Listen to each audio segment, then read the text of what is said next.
obviously it's a very difficult, trying time for everyone in our country. You know, as we sort through many things, no one really knows, the implications of this situation with the virus and our self-quarantines or our shelter-ins. We don't know the implications of that short-term, long-term. The short-term implications, we can, start to see those now. But, as a human being, I step back and I take a look at these things, and I certainly have concern for my family. I had a daughter who's a Fulbright scholar and was in the Canary Islands, and it was a mad dash to try and get her home before Spain closed their borders. So concerns over family and certainly my community and our healthcare workers, looking out for their safety. And then I turn my attention to, next big part of my life is our student athletes in our program. And, when you see, the impact this has on them and the concern I have for them and as individuals and as a group. And then you kind of step back, and this is where I get conflicted because, you see these things, we talk about, issues like eligibility that impact these people a great deal. And you step back as a human, I do, and you look from 30,000 feet and you think, you talk about the me stuff, and it doesn't seem really very significant in some of the world issues. I mean, I have neighbors that have lost their jobs this week, and, there's some really difficult, trying things going on. And, so, it always comes back to, what's closest to your heart, and it's these people. It's people like Jonathan Wells, Carolyn, and I, the kids in our program. As a coach, I don't think there are too many coaches that don't know what it's like to have an athlete, someone they care a great deal about, and see their career or their season come to a very abrupt end, whether it be injury, life matters, whatever. I think all of us have been in the business long enough to experience that, and it's hard. This is especially hard because of how many people it affects at one time. I have almost 100 student athletes that are all going through their own individual situations. And it's heartbreaking. I have a lot of passion for them, the work they put in, the people they are. Very difficult. And at the same time, I have a lot of faith. I have a lot of faith in them. When you talk to Jonathan and Carolyn, you'll see the kind of people they are, what they stand for. I know that there'll be another day for all of us. And I've been through something similar to this that most coaches haven't been, and that was back in 2003 as a head coach. I got a late night phone call, gather your team, and walked into a meeting at the President University, said, well, we're dropping your program. So it's a similar kind of situation and outcome, and it's a trying time. But when I went through that, and the people that I went through that with, that team, that was excruciating. But those people who were, very proud of what they did as individuals and as a team, and they've gone on and done great things in life. They've found their other opportunities. They've continued to move on. And, that's, what I put my faith into. I thought, my world was, kind of my coaching career was, my professional world was kind of crashed to an end. My head coaching job at West Michigan University was gone. I was out of business. And, 10 years later, I was worked into an opportunity at the University of Illinois. And so blessed to be here and work with people like Jonathan and Carolyn. So there are better days ahead for all of them. Hey, Mike, this is Scott Ritchie at the News Gazette. I guess when all of this happened, have you shared maybe that story about your time at Western Michigan with this team? Maybe getting an abrupt end to maybe just the single season, but I don't know, is that a story that they know? I have, because I wanted to, it's hard for me sometimes to share things like that, not because I want to shelter them, but because I don't want to make it about me. For them, I want to show that I have compassion for them and their situations. But I did share that with them because I wanted them to know that the things we stand for, our mission, it's true, and it's what they should walk out the door with. That was the last thing I talked to them about on the Thursday before spring break. Hey, Mike, this is Gavin with 247. What just generally has been the reaction from your athletes?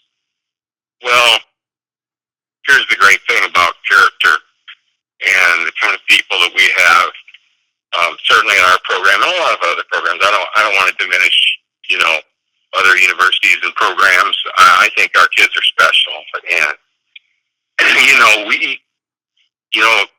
I was very blessed to be mentored and be around one of the all-time great coaches, Bob Reed, at Augustana College.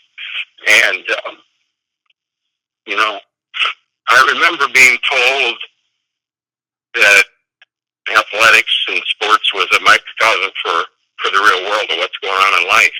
And, I've always remembered that and try to be mindful of opportunities in sports to try and relate these experiences for our student athletes to use in life and in their process of, growth and going out into the world and becoming leaders and doing the things they do. I want them to understand what it's like to face hard times and adversity, and that it's there for them and it's going to be there. And you face it and you have faith and you move forward. And they have shown tremendous ability to adapt, to continue to overcome, to have a vision. They've been upbeat. They've been tremendous. Hey, Mike, Scott again.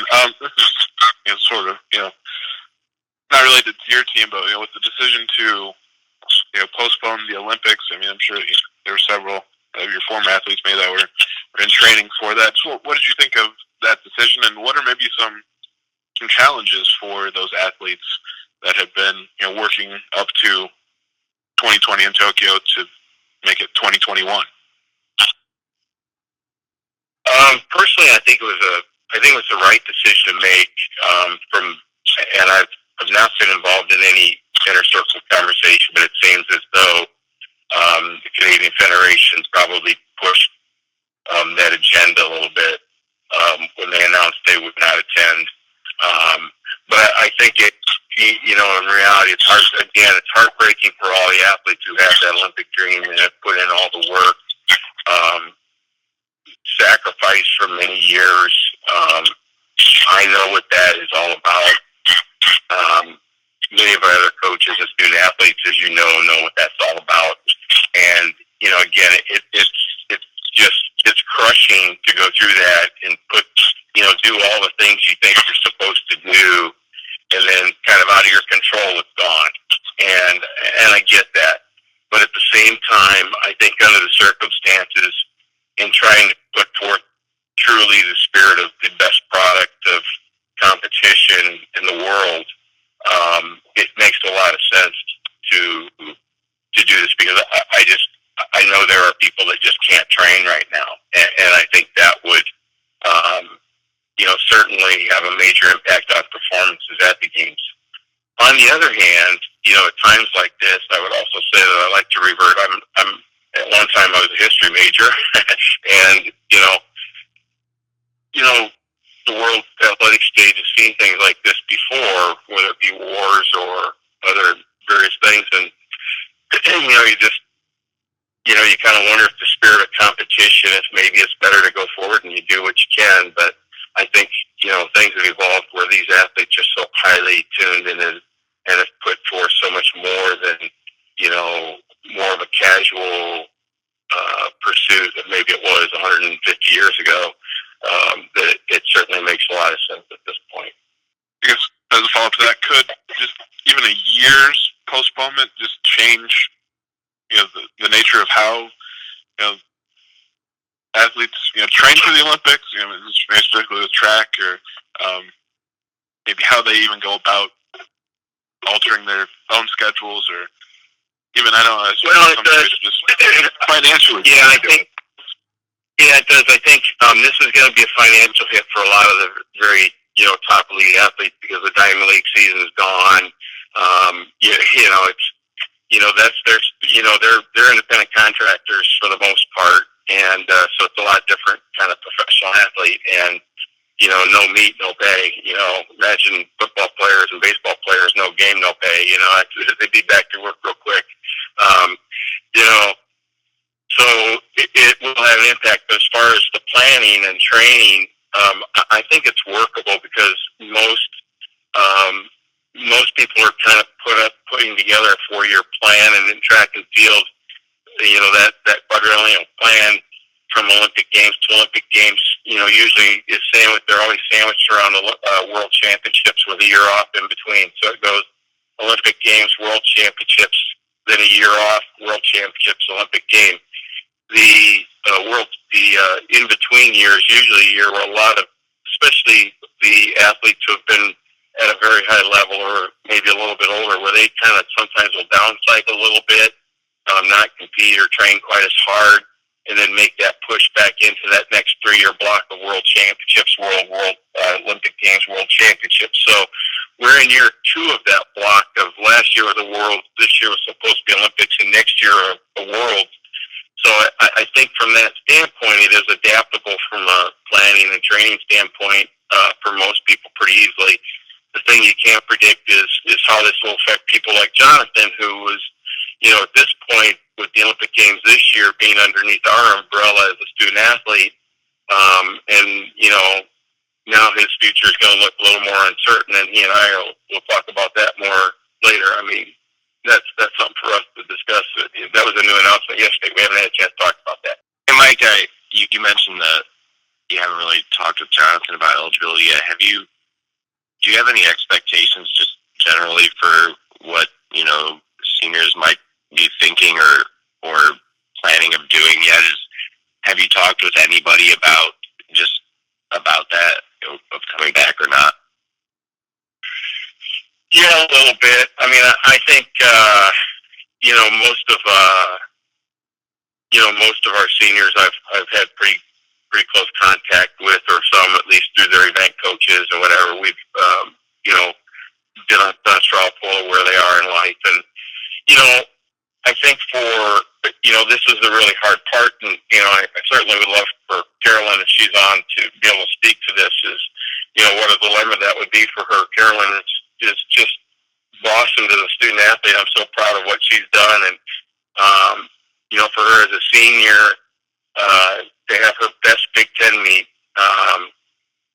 and score for us, just tremendous leadership. What a great example she set in transforming herself as a student athlete, and the excellence that she shows as a person on the athletic field also is shown by her as a student in the academic arena. And she's set up pretty well with the job offer down the road here. What a dilemma for her. Her love for one more chance to go over a bar, pole vault, to see that work that she's put in and that one last chance to do that over the start of a career. That's a I'd love for her to have that opportunity, but I don't know if it's fair for us to put that opportunity in front of her, to be honest. I mean, it's not my decision to make, but and then we talk about opportunities in our program a lot, and Jonathan being with me as long as he has, he's heard this word out of my mouth, opportunity, since he was a senior in high school. And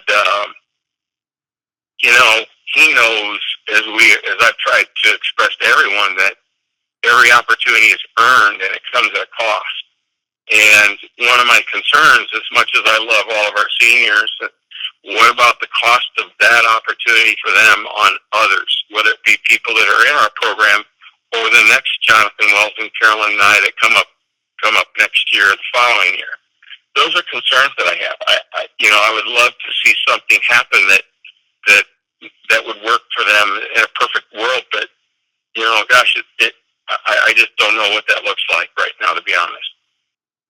Mike, Jonathan, obviously a guy who's very accomplished in his career.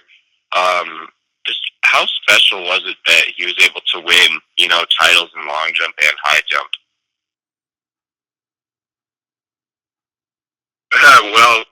I think, being, as I said, being history buff, I think history speaks for itself. And I've said this many times, my tenure here as a coach since 2006 season, running the men's program since 2010, I've had an opportunity, and also working with Gia in the women's program, I've seen the great ones here. I've seen some great ones, and the greatness right in front of us. And I've said it about Andrew Riley, who did something that no one in the NCAA has done. He won the 100-meter dash, the 110 hurdles in the same championship in the NCAA. And I've seen those great things. And what Jonathan has done, much like Dave Panzera, who, by the way, was his roommate, little side fact, greatness kind of collects in places, did something that other people haven't been done. Great athletes haven't done. And he etched his name in there. And, the thing I want to caution when people talk about special, the first thing, you look at Jonathan, and he walks in the door, he's got a presence. He passes the eye test. And there's a word that gets associated with that,